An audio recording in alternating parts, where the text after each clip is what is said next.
Pushing the Pylon, we are back for Week 9 Sunday football late games, including Sunday Night Football. Let's get right into it. The first game is the Chicago Bears traveling to Arizona to play the Cardinals. Cardinals are -2. Maybe earlier this year that seems really surprising that the Cardinals are favorites. However, they've looked great. The Cardinals have looked really good. They've won 3 of their last 4, which I don't know if anyone predicted that this year. Meanwhile, the Bears have had a 3-game winning streak before that Hail Mary last week. So very well could be 2 teams with epic winning streaks coming into this one. Is a surprise possible game of the week? Maybe. James Conner. You have Roma Dunes. You have DJ Moore. You have Marvin Harrison Jr. You have a lot of stars on the field, not to even mention Caleb against Kyler at quarterback. This could be a really sneaky good game. This could be a really sneaky, high-scoring game. I think there's a lot of offense in this one. I'm going Bears +2. I think last week, pardon my French, pissed them off. That is an unbelievable way to lose a football game. And granted, Caleb didn't play great. It's not like he deserved some epic stat line, deserved a victory.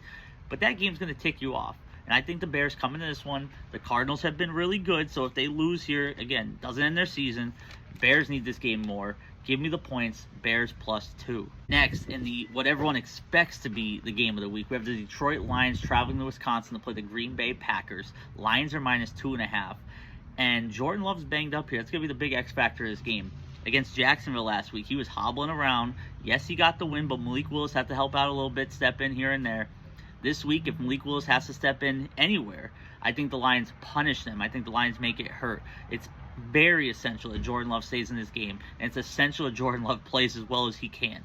I'm going to go ahead and take the Lions -2.5, and the only reason for that is because of the Jordan Love injury.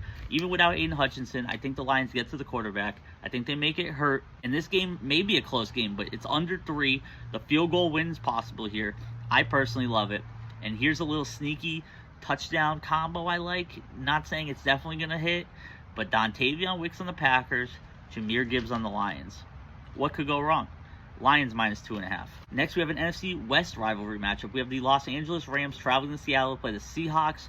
Rams are -2 here, and this one feels like the loser goes home type of game. They're both kind of 500. The Seahawks started off real hot and came back down to earth. The Rams started off real bad and came right back up to where the Seahawks are. So this is going to be a fun game.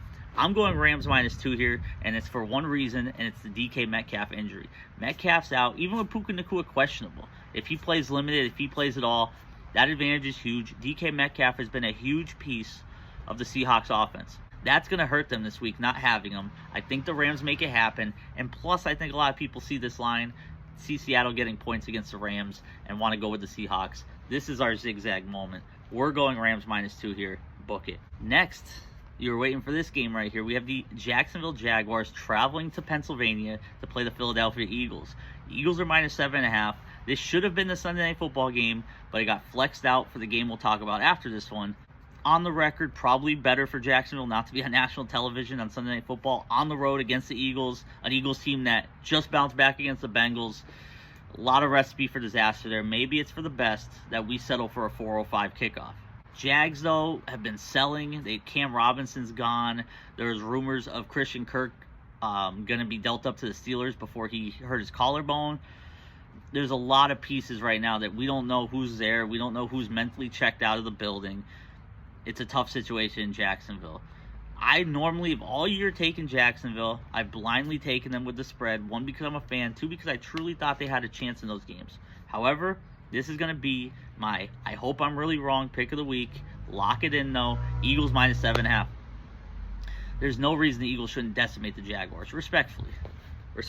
It hurts me to say that, but I'd be really disappointed in the Eagles this week if they keep it close or, God forbid, lose to the Jacksonville Jaguars at home. I'm going to go Eagles -7.5 here. They should roll. Simple as that. I think A.J. Brown probably finds the end zone. Saquon Barkley probably runs for, I'll keep it modest, 7,500 yards. It's going to be a tough one. Eagles -7.5, unfortunately. And for the Sunday Night Football game that replaced the Eagles-Jags, we have the Indianapolis Colts traveling to Minnesota to play the Vikings. Vikings are -5.5, and this is my hate watch game. For the NFL's sake, for the ratings' sake, I hope this is a boring game. They shouldn't have flexed this out. I have a little pride hurt there, a little ego damage. Like I said, it was probably for the best. But I didn't need the NFL to make that decision for me, okay? We don't need Big Brother telling the Jags not to be in primetime football. We don't get booked for it often. The Giants have had like 8 straight weeks of primetime football. So give the Jags Sunday Night Football, even if we lose. And even with the Buffalo game on Monday a few weeks back, a month or two ago, I tried to erase that from my memory. We got destroyed. Even if that happened again, keep us on Sunday Night Football. Anyway, let's talk about this actual Sunday Night Football game. The Colts will have Joe Flacco in. I think Joe Flacco is night and day. A huge boost to that offense. Anthony Richardson looks like he's riding the pine. Looks like his days in Indianapolis are numbered. They don't trust him anymore. Can't blame him. I think Anthony Richardson got put kind of in a bad situation, but even when he had the good opportunities, he has not seemed to find them or seem to achieve them. This is a tough game, though. The Vikings here, are they the best team in the NFL like we thought they were? One of the best? Or are they just a team that's doing really well right now? This might be the game to determine that. And I'm going to go against them. I'm going to take the points here. Colts plus 5.5. I think Joe Flacco may even lead them to victory. But just like I said with many other games this week, you're going to give me a spread higher than a field goal. This time of year, it gets tight. I'm going to go with the plus 5.5 here. Book it, Indianapolis Colts. Another week, another set of picks. Let's hope we killed it.